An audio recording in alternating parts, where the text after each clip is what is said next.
Long before Europe's empires rose, Africa was already building, trading and innovating. From the mighty Nile Valley of Egypt, to the stone citadels of Great Zimbabwe, to the royal courts of the Kingdom of Kongo, these are the kingdoms that shaped the world, and these is their story.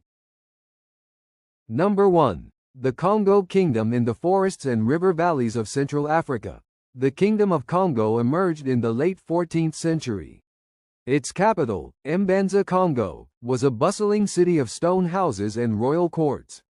The kingdom thrived on trade, copper, ivory, raffia cloth, and later, slaves, moving along the Congo River and across the Atlantic. When Portuguese explorers arrived in 1483, Congo's rulers saw opportunity. King Nzinga A. Nkuwu converted to Christianity in 1491, and his son, Afonso I, embraced the faith deeply, building churches and schools. Yet Christianity in Congo was never simply European. It was reinterpreted through African traditions. The Antonian movement of the early 1700s, led by Beatrice Kempa Vita, blended Christian symbols with African spirituality, showing the kingdom's resilience in shaping its own identity. Far to the south, another kingdom rose to prominence. Between the 11th and 15th centuries, Great Zimbabwe became the heart of a powerful Shona civilization.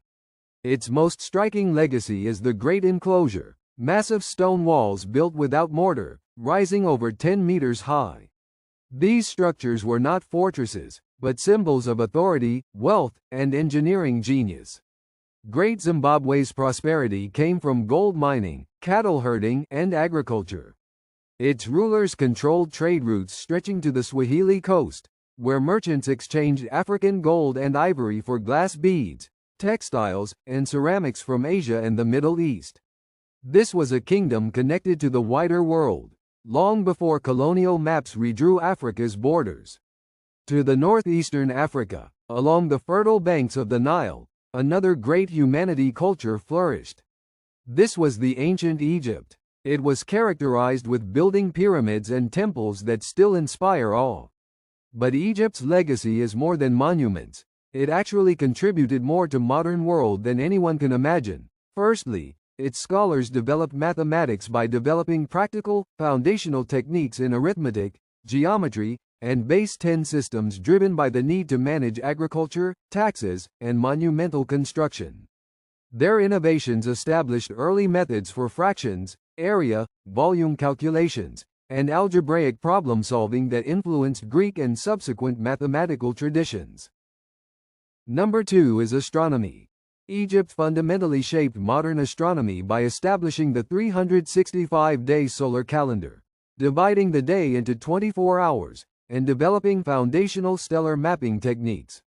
Their precise alignment of monuments, such as the Giza pyramids with cardinal points, and use of observational tools like the Merket laid the groundwork for future astronomical, agricultural, and timekeeping practices.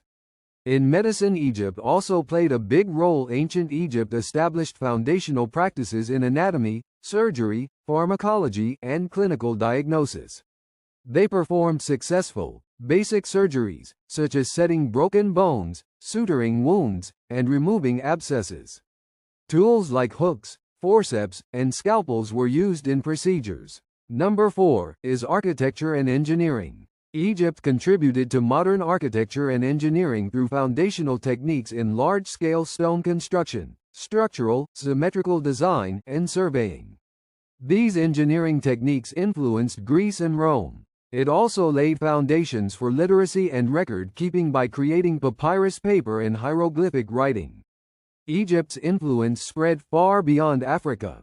Greek philosophers studied in Egyptian temples, Roman emperors adopted Egyptian symbols, and today, Egyptology continues to inspire science, art, and popular culture.